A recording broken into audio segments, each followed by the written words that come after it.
Welcome to the Real Estate Fight Club, a podcast for agents where you'll witness a battle of opinions about topics affecting your real estate business. Now, always in your corner, here are your hosts, Jen Mertland and Monica Weekly.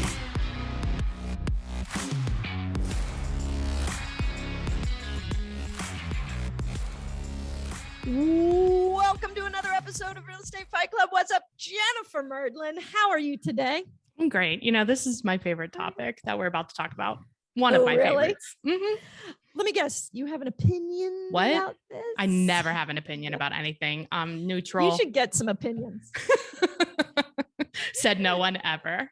I think we could rename this podcast The Land of Opinions. No.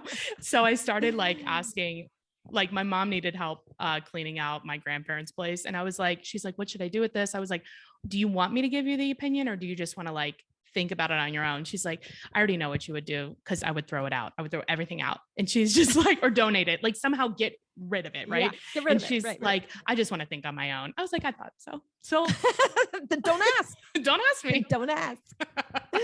That's right.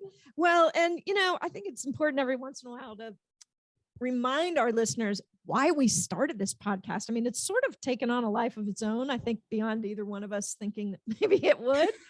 But the whole idea was that you and I were having success. And anytime we talked, we disagreed on how to do that or what that looked like, right, or your opinion or my opinion.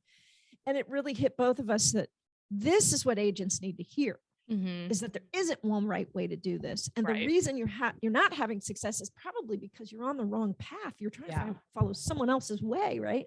Yeah. And so that's how this whole thing started. So it is interesting. And that's kind of the detriment too. It's there's so many ways to do things and it's hard to decide because if you knew, you would be doing it. Right. Well, but hopefully this gives you exposure to, I've never heard of anyone putting a system around referral, sphere. Oh, okay. So that exists. Oh, now I'm going to go digging for that and you'll find it if you know. Right. Yeah. So, all right. Well, guys, thanks for joining us. We really love our listeners and appreciate you being here, as you know, and thanks for joining us for another episode. Today, Jen and I are going to duke it out, maybe slap it around a little bit. I don't know what this is going to look like, but this is the topic. You are a top producer. What's next? So basically, you've gotten there. You've done it for several years in a row. You're proven talent. This is usually year 4 to 6, right? Yeah, you're doing it. You're making a living. This is it. You've got this. This is your business. You're producing. Maybe not 100 deals a year, but you're a good 20 to 30 deals a year. You're doing 100. Shit. Look, I mean, you could be. I'm just saying, top producer in our industry is somebody that's doing 24 deals every year consistently. Do you let me go get my soapbox? Where is it? I know. Gotta go get it. So, but this is the common thing, right? Year 4 to 6, just like you're saying, you're in a groove, and then you stop and look, and it's okay, is this it? You're, let's say, in your 40s or in your 30s, and you're okay, is this what I do for my whole rest of my life? Mm-hmm. And I mean, and if I want to make more money, do I just do another deal? That's what most agents get, is how to multiply. Or if I have a team. Every single time I talk to somebody, every single time I'm getting to know an agent, and I say, what is your business goal this year? Hey there, you liking this video? Go ahead and hit subscribe so you get all the latest videos. They say 40 deals. Where'd you get that number? Well, I did 30 last year, so I figure I should do 40. No. I mean, it's just this arbitrary, I think I should just do the next thing. So, but the next thing is always either more deals or start a team. For some people, it's should I be my own broker or whatever, right? These are the things, but I think people forget about, what about your life? What about what do you really want? What did you start? Why did you start this business? That's right. Okay. So what do you think when somebody has hit that stride where they're making enough money to make themselves happy and their family and all that? And it's just I'm a professional real estate agent. Yeah. what is next? What do you think? Well, let me tell you what I did. Okay, let's hear that. So I read the Red book, The Millionaire Real Yep. Estate Agent. And I was like, Yep. we're supposed to start a team. So I did that and I failed. And why do you think you were supposed to start a team? What was the reasoning behind that? That's what it said. Like, if you want to make more Why? money, you like, they called it leverage. Let me tell you, that shit is not leverage. It is not. That is burial. It is not leverage. If you look around and look at the amount of people where actually, like, I would challenge you to look at their profit and loss statement and their actual profit. 100%. And if people don't know the difference between profit and revenue, look it up. It is a humongous difference. It is the bottom line. Like, it's money in your pocket. What are you making? Does it match the headache you have? And I like tried it and I failed. And I was like, I'm doing it wrong. Like, what am I doing wrong? And then I tried it again and then I failed. And I was like, what am I doing wrong? And I'm like, this is supposed to work. And then it was like, all of a sudden I was like, oh shit, there's nobody else that's doing this successfully. So I don't think this is me. While I did have some things to work on, right? Of course. Of course, we But all like, do. I was like, this model does not work. And then I thought, well, maybe I should be a broker. We're basically our own anyway. Like, why am I paying all this money? Even though we capped and like all this stuff, right? But like, why am I paying all this money? Because I could maybe make more money if I had a brokerage. But then I was like, but then I still have to build this like team. And then I have all this liability for people that I don't want to have. It sounds like more of a headache. So I'm not going to make any money. I have more of a headache. And you and I and the audience knows that, like, if I'm the broker, it is a bad idea. Yeah, that's not ending well. I feel like you're it's fine, having it's fine. agents in tears every day. Or we'd like be in this fictitious. You would need me. You would need me as a buffer there, but then you got to pay me because then. So then why are you? Or just So I don't know. I think that's where people go. So what has actually worked for us is, I mean, it's the EXP model. It is Teams 2.0. We have a ton of videos on it on our Real Estate Fight Club YouTube page. And oh my God, this like a total change in perspective once I got it. And it took me a minute, but I was like, oh shit, this is it. Like, this is how you do it. I mean, I don't know. What do you think? Well, and listen, this isn't a commercial for EXP. Yeah, Both it is. Jen I'm and I gonna are make it obviously. that. No, I'm just kidding. I mean, obviously we are here, and there's a reason we're both here, and a reason why both most been at top producers KW. are coming. And that's right. I just heard a stat that in 41 of the top 50. No, I'm sorry. 41 of the top 50 markets, EXP has agent 1 or agent 2. Yeah. In 41 of the 50. And then obviously down below that. But the reason is, you know, you can argue the benefits of EXP, but really it's what you just said, is there is a new way to leverage.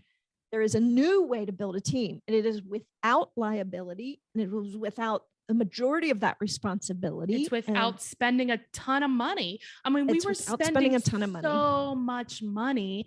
And the problem is like, when you build a team, you're like, okay, the lowest hanging fruit is new agents. Well, let me tell you how much new agents produce. Well, 85% of them get out of the business within 3 years. Why? Because they don't make any money, which means they don't have any closings. So you're spending money. And I thought originally, I was like, well, they're really just money generators when they do deals. Wrong. We're not understanding there's a term called opportunity cost. So what they do while they're not making any money or getting any contracts is you have to hire staff for them because they need a high level of support. Okay. Or if you're the one that's supporting them and you're the one that's producing, they're going to take you out of production. So now what? There's no money. How are you going to live if you have no money? No, that's so true. And listen, as a former team leader at KW, I saw a lot of business models and I saw a lot of teams form. It's what we had people trying to form teams in their first year or two in the business. I was like, that's because if you're an agent that does more than 20 deals, your ego becomes out of control. Like, I mean, that mine did. That's right. But what was funny, and you alluded to it earlier, is I saw some of these teams, not only was the team lead miserable behind the scenes and maybe their marriage was a disaster, they never saw their kids or whatever, they were just all in on this team. and the money going out was ridiculous. But we had, simple single agent or husband wife teams, so to speak, that were producing way more profit.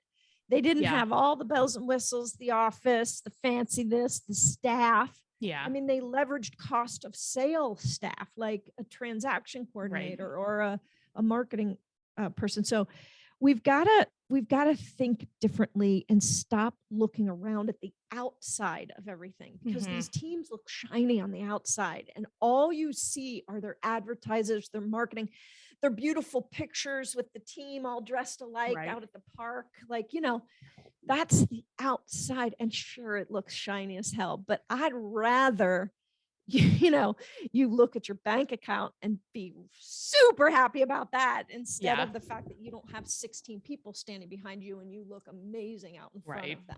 Well, yeah. And 16 people, you hear these teams are doing, they have like 16 people, but they're only doing like 100 transactions. And it's like, so if you do per person, it's not a lot. Yeah. Well, and here's what I know. When you want to build a team, let's say you do think this is a good idea and you think you're a good manager, because that's the real You have to be a good manager. So you're probably not a top, like the top producer. If you are a top producer, you're not a good manager. I can tell you that right now. It's I know that. rare. Yeah, it's very rare. Right. And that's okay. But oh wait, what was I saying? You were saying, like, let's say that you do think this is a good idea and you're a good manager. Yes. Okay. And you're a good manager. Talent is going to be your problem. Yeah. Because you're going to bring on a buyer's agent, because that'll be the first leverage. And that person fits in one of three categories. Either one, they will be a superstar, freaking rock star, and they will leave you within 6, 8, 10, 12 months because they're going to realize they can do it on their own. They're not going to need you. They're not going to. Well, they'll also have people in their ear. Oh God. Yeah. Why are you there? Why are you giving them more money? Yeah. Well, and every paycheck you get, you're going to look and be like, damn. Yeah. Okay. Like half your money's gone, and we call it buyer's agent math. Yeah. They do buyer's agent math. It's like, doesn't add up. The second option is they are not talent, and they will drag your business and your staff. Like you mentioned, they'll drag down so freaking fast and hard, and it will do the opposite of what you want. Right. It will suck every ounce of energy and time out of your life. Right. And then the third option, and this is probably about 5% possibility. Excuse me. I get choked up. Yeah, I guess. Yeah. 5% possibility, which is that they're the perfect buyer's agent, and they will produce for you, and they will never ask for more, and they want to be a part of a team, and they will be with you for years. And that person does exist. I know a couple of them. Yeah. You and I know them. They're on these teams, and God, any team would love to have them. Yeah. They're so few and far between. It's just almost impossible to find them. Yeah, I agree. I mean, yes, people are going to leave you, or they're just not good. I mean, that's mostly what happens. That's 95%. You think, okay, well, so I thought that, right, when I had my team, and I was like, okay, so how can I make sure that the top people are more rewarded, that they're making more money with my team than they are alone? And that's fine, except that I was spending a lot more money to do that, and it was coming out of my pocket. So then it's like, okay, well, they're making like twice as much as me, but it's my team. This is dumb. Like, what about, I need to make money too, you know? Right. So you're pouring a lot of money in to keep them happy and give them leads. And they still might leave. Right. And they still could leave. This is so true. People don't realize the expense there's an expense per person, and you have to take into your account what staff are you hiring for that person or those people. What time are you taking away from you that you would normally be generating leads? Because that's going to be the first thing to go. It's always the first thing to go. I think it's time to sort of look back to on this, pull back up above it. And when you talk about why you want to build a team, because you wanted to make more money, right? You wanted to I think it's one of two things. I wanted to make more money. I think a lot of times it's ego driven. It wasn't with me. And we talked about this, like, what do you name your team? Most people name their team name. I think that's very ego driven, but I also think that's kind of like standard. So maybe people didn't think about it, but like, I didn't have that. Like, my team's always been team synergy. It was never like about me. Like, I generated leads. I gave it to the people, like, you know what I mean? But it was like, okay, but they're not as good of a closer as I am. But you wanted to make more money. That's why you did thought. that. Yeah. Well, Yeah. wah, wah. I think ego is definitely a part of it, but I think everybody thinks they will make more money. And look, there are teams that make more money. It's just at what cost and what comes with that. Right. And how much money do you spend to make that money? And how much do you compromise your life, your net life? Hank Right. Avink. Hey, Hank. Hey, Hank talks about net life all the time. And that general lesson is simplification, Yeah. subtraction versus addition. He says, addition equals subtraction and subtraction equals multiplication. So if you want to multiply your wealth, multiply your earning ability, we have to subtract and simplify. And a team is the exact freaking opposite of that. So that's why when EXP came around, I think it was like, wait a second, this is subtraction and multiplication. Exactly. That's right. And that's why it's interesting to me. But what else besides that, Jen? As a top producer, what is next? Is that it? Is you just need to look at like what that next level is for you? Well, I think like a lot of people, I think that they just like assume, well, I'm going to die on a doorstep showing houses when I'm like 80. Is that what you really want? Right. Like you just want to like do a deal, get paid, do a deal, get paid. What if you get sick? What if somebody in your family gets sick? Like, do you want to have the opportunity to be able to not do a deal and still get paid? We have a solution. And that solution, we do have a solution. It's funny. Have you ever been to a realtor retirement party? No, because they don't. And that's dumb. You are building a business. Build a business. Awful. Sell that. We shit. laugh about it, and it's not funny. No.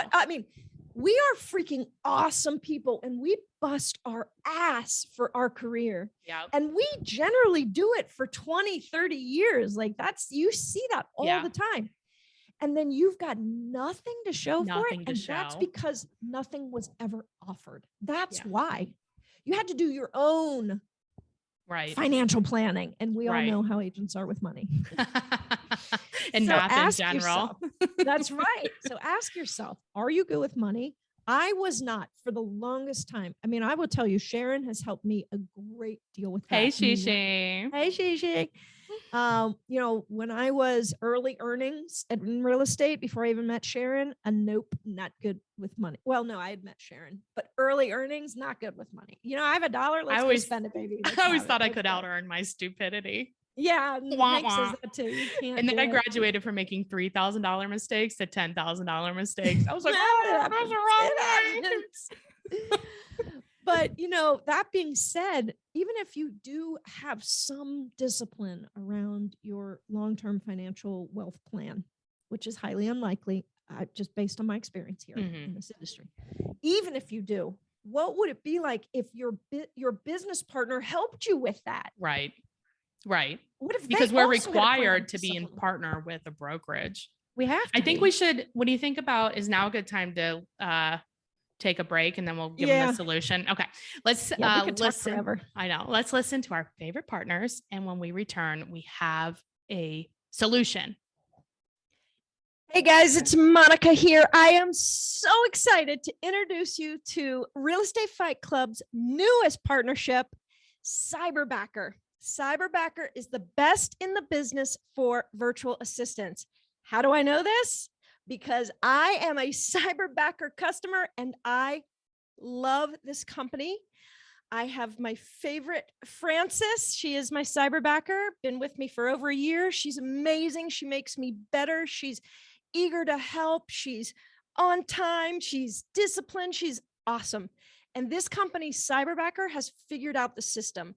From the interviewing process to find out what I need, to the interviewing process to interview several Cyberbackers, to the onboarding process, to the training process, very buttoned up, very awesome. You and I both know it's time for you to leverage. It's time for you to take that step, and Cyberbacker is a really safe, awesome solution. Make sure to mention Fight Club and you will be getting a free gift. All right, do it. Make the call. See ya. All right, welcome back. Let's get back to the battle inside of the ring. This isn't so much about a battle, but Jen and I are very, very passionate about this subject, I would say.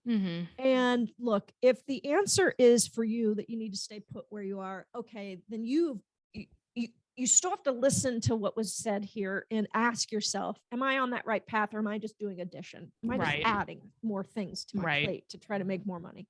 Right. And if that's the case, I beg of you to rethink that. I beg of you. But we do, obviously, there's a new opportunity in this industry, and it's a viable one, and it's a fast growing, massive one. And the reason it's growing fast is that agents vote with their feet. And they go where they get to keep more money, and they go where they have tech solutions, and they go where they have better training, and they go where they have wealth building opportunity, and they go where they have leveraged income opportunity and different ways to make money in this damn business. Well, I think like one of the thing that I like about it, like all that is totally true. I like a high level of return on investment on my time and money, right? So this is the biggest return on investment that you can get. Like I am required to either be a broker or have a brokerage. I make more, and you do too. We make more than 100% of our commission by being with EXP. I don't know even 100% companies don't make more than 100. We literally make more than 100% by being here and because of our volume. So the thing that I like about this, if you're thinking about like what's next, you're in that 4 to 6 years, or maybe, I mean, we just brought a team on that they have been doing it for like 20 years. And they're like, what are we going to do? Like, I got goosebumps. They're like, we're getting older. Like, what are we going to do? You know, but I like this because you have choices. You have the best of both worlds. You can operate like a mini brokerage, and you could have agents like on your team. Okay. But when they are ready to go, which they inevitably will, because, you know, most agents are like, I just love like training people and helping people. Oh my God. Anyway, you can still do that. And when they're ready to go, they are still in your revenue share group, your family. You're benefiting from the relationship. You still have intention to help the relationship. Yes. Yeah, you have reason to. Yeah, because when the old way is you're giving all this stuff, but you don't there's no deposits. You're just an ATM without getting any deposits. And that's right. Do it for a year, do it for 2, and you will be burnt. Like it's not, or you can not have like a team, an old team. You can have the new team where you have, like we do now. So Alan and I are our only team, and we used to have a lot of people, but now it's just us. It's a highly profitable team, especially compared to how it was before. And we have like mini teams, right? So like we have Portugal, which is also awesome that we can be international. Like before, even though you have all these international companies, they're not truly international. So we can have a team in Portugal that I'm making money off of in Portugal. And like, it's fun to talk to them. Like what's working in Portugal, you know, like maybe that could work here or whatever. Yeah. And it's like, we also have like people that we work with and that we're close to in Florida and Michigan. And I mean, all over the US and all over the world. It's exciting. I like it. It really is. It is. Well, and at the time of this recording, I will share that I have a team of 149 agents. That's how big my team is right now. If you're listening to this in year 2023 or 2024 or beyond for some reason, I'm telling you, it's a lot bigger than that at this point. Oh yeah, baby. I'm a team of 149 agents. And I have zero liability around that. In other words, I'm not carrying a broker's license. I'm not going to be dragged to court and lose everything. I just don't. EXP is carrying that liability. And you still get to help them, which is your passion. Well, that's right. I do get to help them. Now, some people I don't help at all because they don't need it. They don't tap into what I'm offering, or they know I'm here when they need them, and that's it. And it's not passive income because I am contributing. I do treat these guys, and I don't know all of them because I haven't attracted all of them. You know, a lot of them are we call it leveraged income. It's leveraged income. That's exactly right. But I'll tell you what, at some point, my real estate income will be surpassed by this income, and times a lot. I was going to say, and I can work 4 or 5 hours a week and be making 17 times what I could be making in real estate, and I'd be working 80 hours a week. Right. Exactly. Chasing it's just freaking buyer's agents. It's just a question of math. Yeah. And what do you it's want? A question of math. A lot of people say that, well, that's that revenue share part. I'm not going to recruit or whatever.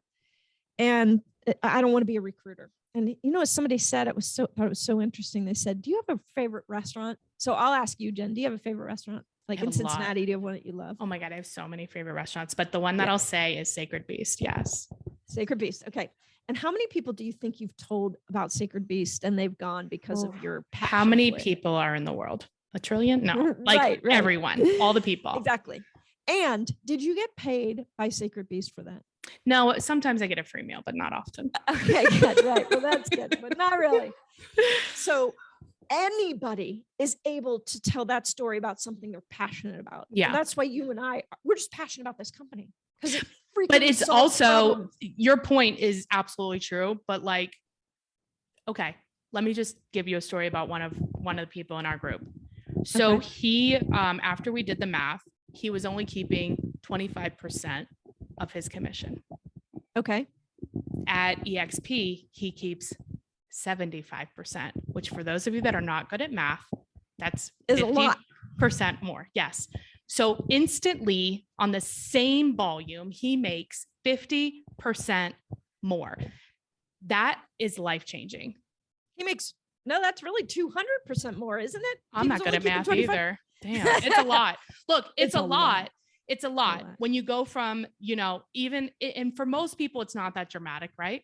But it is more. And if you can make more money from what you're already doing without ever, and that was just on buying and selling houses. That wasn't even on all the other benefits that we get paid on. It was just buying and selling houses. 100%. It's like, that's what I want to know for people. Like, can you make more money just from doing exactly the same activities? If you can, that's a higher return on investment. You should go there.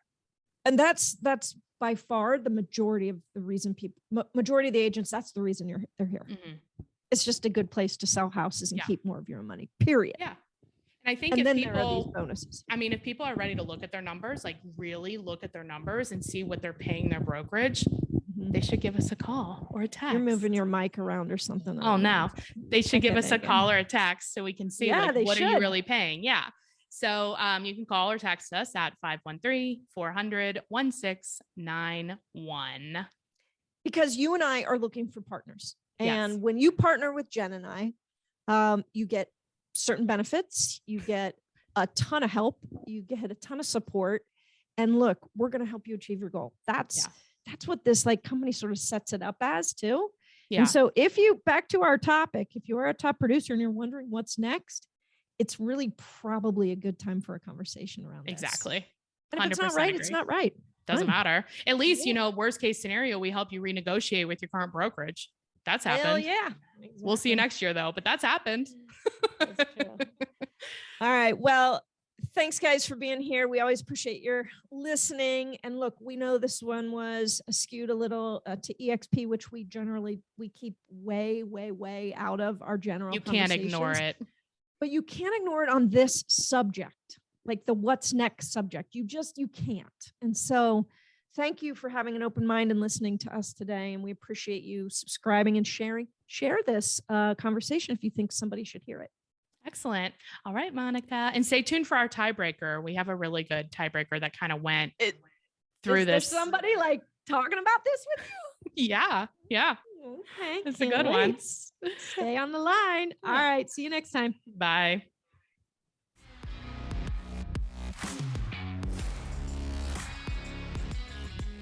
All right. I am here with our tiebreaker, Jennifer Myers from Agent Grad School. Hey, Jen.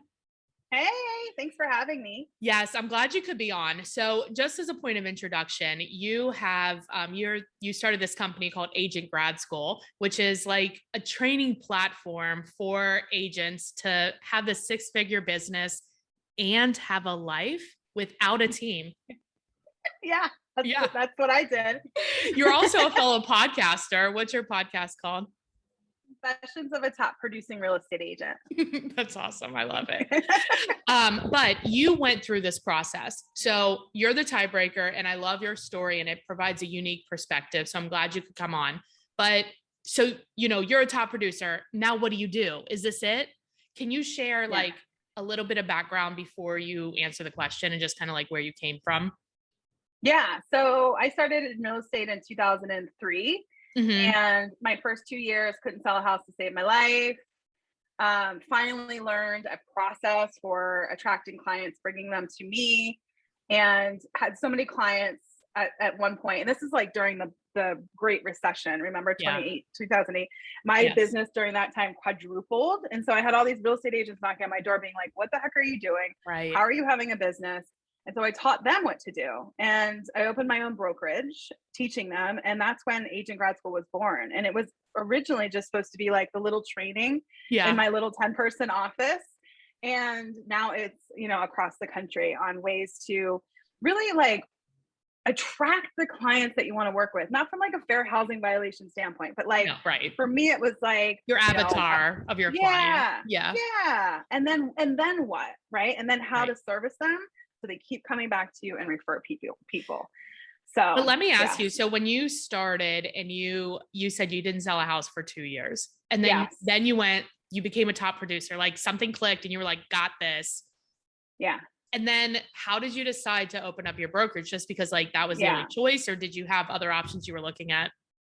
Yeah. So I think one thing about when you are a top producer, there's the question of now what? You're asking like the perfect question is what's on a top producer's mind. Right. And the way I look at it is you have 3 options. Well, you have more always, but like you always have 3. So it was like either I could keep doing what I was doing. Right. And just kind of like do my thing, mm-hmm. which I was super happy doing. I could build a huge team, mm-hmm. or I could open my own brokerage. Okay. Right. Like I think that's kind of like the normal, that's it. Right. You could also like retire and sell your business or whatever. Right. But yeah, normally it's like, do I build a team? Do I open a brokerage? Yeah. And here's the part where I don't want people to skip over. You also can just keep doing what you're doing. You can. It's a choice. Like sometimes in real estate, we're always like taught to do more, grow, big. And there's an option out there. You know what? You're making a really good point. It's depends on what you really want out of your business, why you started the business, what you measure, how do you measure success? Like there's all these things that go into it, but you're right. Yeah. Yeah. And so I think it's always focusing on this balance between our business and our life. Mm-hmm. Right? Like you're allowed to be a successful real estate agent and have a life. Yes. And also, you also are allowed to be a successful real estate agent and not want more or need to do more. Right. And also understanding what the more means you have to do and who you have to be. Oh my God. For me, I was like, I am not good at managing people. Like I am the worst manager on the planet. Right. Like most producers are amazing at producers. I'm amazing with my clients. I am the worst manager ever. So what happened? You opened your brokerage. You had your people there. Well, but that's why I didn't want to grow a team. Because I was like, then it's a whole nother job. What's a brokerage?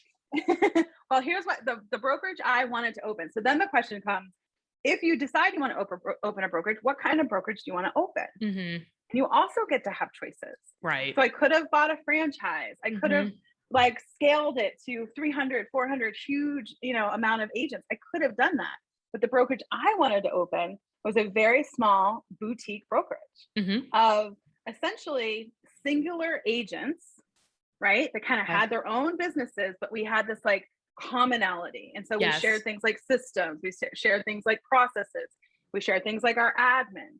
So nice. So they're operating independently, but also as like a team. This is like the new way for teams. Yeah, I love it. Okay. So it really was like, and I really felt like that to me was the biggest difference between having a team and having a brokerage. It's like, I don't want to manage like day-to-day people and the support staff and like all the stuff. I wanted to really just run my business and teach other people how to do the same. Yes. And then give them like processes and access to the things that I was using. Because what I was using was very scalable. It was going to work for me. It was going to work for 10 agents.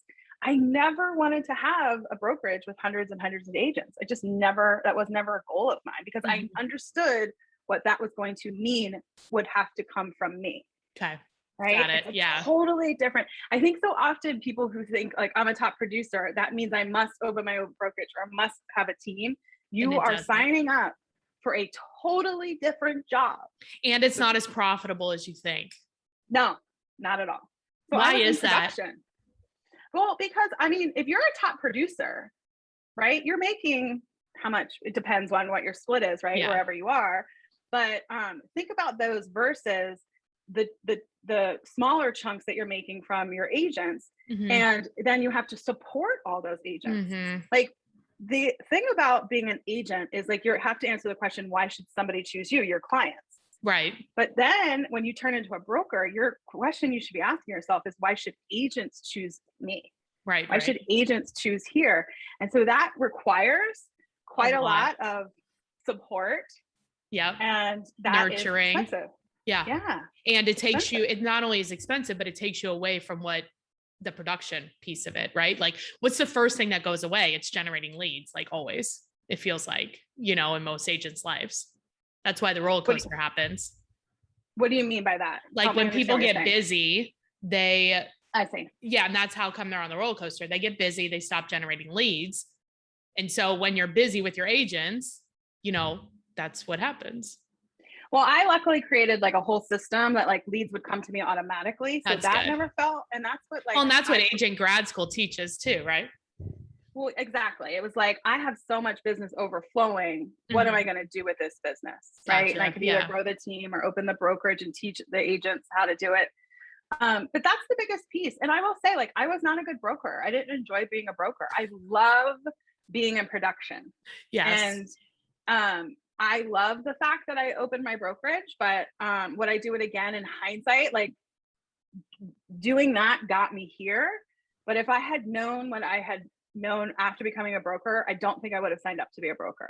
What would you, because so people don't know now. So you don't have the brokerage anymore, but you are at a boutique brokerage in DC. Yes. Yes. Exactly. City chic real estate.